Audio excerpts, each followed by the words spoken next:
आज आपण चाकण या ठिकाणी आलेलो आहोत। आज जर पाहिलं तर संपूर्ण महाराष्ट्रामध्ये दत्त जयंतीची धामधूम चालू आहे। अशाच एका ठिकाणी आज आपण चाकण मध्ये दत्त मंदिर चाकण या ठिकाणी आलेलो आहोत।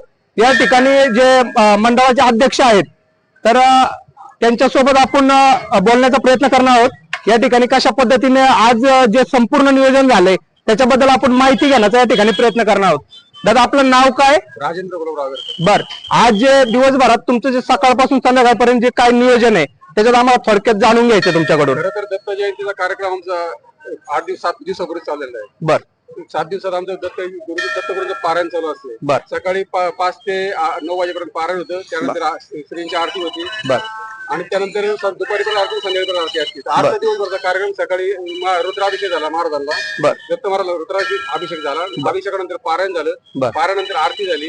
दुपारी 2 वाजता दत्त जन्माचं भजन चालू झालं, दत्त जन्माचा कार्यक्रम झाला आता। बर, दत्त जन्माच्या कार्यक्रमानंतर आता हे उद्या आपला पालखी प्रदक्षिण आहे, महाप्रसाद। त्या पालखी प्रदक्षिणेनंतर महाप्रसाद आहे, त्यापूर्वी अभिषेक होणार आहे, रुद्राभिषेक। सर्व जे पारलं होते त्या सर्वांच्या वतीने एक अभिषेक होणार आहे। अशा पद्धतीने आमचा कार्यक्रम। बर, आपलं नाव काय? सचिव आहेत आपण, बरोबर ना? तर आज आपण जर पाहिलं तर या ठिकाणी जी तरुण पिढी आहे त्या ठिकाणी जे देवस्थान आहेत त्यांच्याकडे त्यांचा थोडा कल कमी झालेला आहे, बरोबर? म्हणजे जे भाविक आहेत ज्यांच्या मनापासून श्रद्धा आहे ते लोक येतात, बरोबर आहे की नाही? आज तुम्ही तरुण पिढीला काय सांगू इच्छिता? तरुण पिढीला हे सांगू शकतो, तुम्ही धार्मिक क्षेत्रामध्ये या, निर्व्यसनी व्हा, व्यसन करू नका।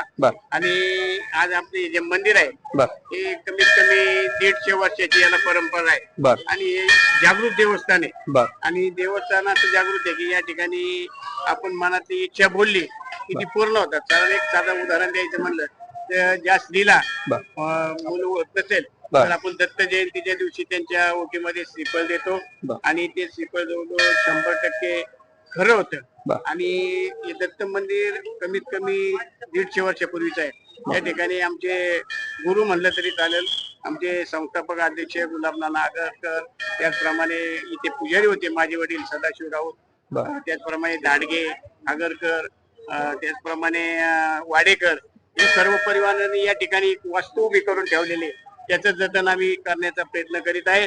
आणि दुसरं असं की आता जो आपण रिकाम ग्राउंड बघतोय त्या ग्राउंडवर की स्लॅब मध्ये आम्ही बांधकाम करीत आहे। बांधकाम करण्याचं कारण असं की आपण वर्षाला जवळजवळ 4 पारायण घेत असतो, तर त्या पारायणाला गुरुचरित्र हे अध्ययन केलं जातं आणि कमीत कमी 500-600 महिला पारायणासाठी बसतात आणि त्यांना बसण्यासाठी जागा पुरी पडते। त्या उद्देशाने आम्ही हे मोठं बांधकाम काढलेलं आहे। आम्हाला दत्त मंदिर देवस्थानला आमच्या चाकणकर नागरिकांचं 12 वाड्याचं इतकं मोठं सहकार्य असतं की आता तुम्ही अन्नदानाचा ओघ बघितला असेल की इतका ओघ असतो। आणि दुसऱ्या दिवशी जो महाकाला असतो कमीत कमी 17 ते 18 हजार दत्तभक्त या ठिकाणी प्रसादाचा लाभ घेतात। धन्यवाद। बर, आज जर आपण या ठिकाणी जर पाहिलं तर या ठिकाणी अध्यक्षांनी सांगितलेलं आहे जे युवक आहेत त्यांचा कशा पद्धतीने या ठिकाणी सहभाग आहे आपण त्यांच्याकडून जाणून घेण्याचा प्रयत्न करू। म्हणतो की सध्याची युवा पिढी नाही का भरकटलेली आहे, पण तसं मला तर तसं काय वाटत नाही। आमच्या मंदिरात होणाऱ्या पारायणाला जास्तीत जास्त युवकांचा सहभाग असतोय, मोठ्या प्रमाणात युवक त्याचा सहभाग घेतात, युवक युवती। त्यामुळे असं म्हणता येणार की युवक भरकटलेत, त्यांना फक्त योग्य मार्ग दाखवण्याची गरज आहे आणि ते आम्ही ते दाखवण्याचं काम आम्ही दत्त मंदिराच्या माध्यमातून करत असतो। त्याला युवकांचा मोठ्या प्रमाणात प्रतिसाद मिळतो। या ठिकाणी आपण हे अध्यक्ष होते आगरकर दादा, तर यांच्याकडून आपण या ठिकाणी जे आज दिवसभरात जे काय काय घडलं त्याच्याबद्दल माहिती जाणून घेण्याचा प्रयत्न केलेला आहे।